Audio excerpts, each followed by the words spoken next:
के साखी और भी बतावा का भेल बड़ा निक लागत बा बतावत हो आगे का काले हैं।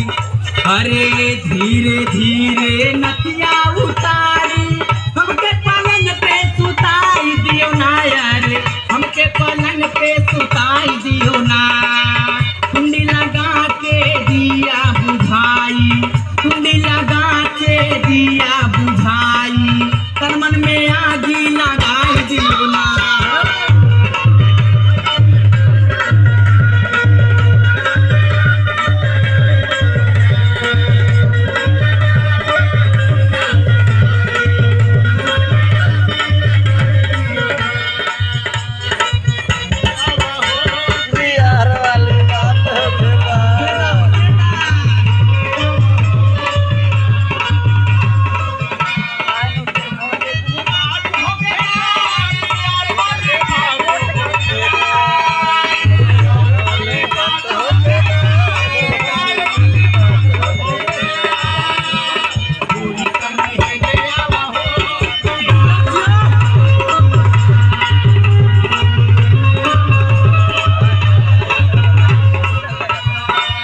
और साखी पूछले हैं काले कि और काका भेल बड़ा निक लागत बा बतावत हो तो काले ये साखी बड़ा निक लागत बा तो सुना तो लास्ट कड़ी में कौने भाग बतौले का ठिका।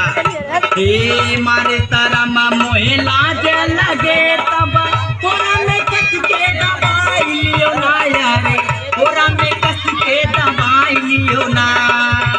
आद आवे साखी पहली रतिया, आद आवे साखी पहली रतिया, पिया जा